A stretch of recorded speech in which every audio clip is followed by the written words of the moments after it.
Guys, welcome to HardReset.Info channel. Today I have Motorola Moto G30 and I will show you how add remove magnification to this device.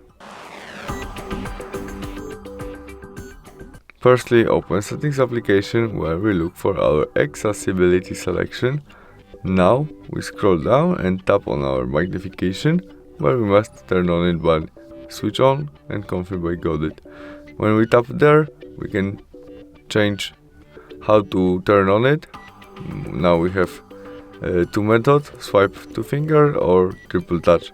And to activate it, we must swipe up to finger from down of the screen, or we can triple touch.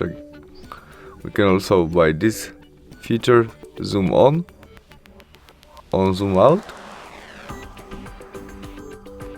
To change position of our zoom, we must use two fingers and we can swipe on the screen. When we use one finger, we can do it only up and down.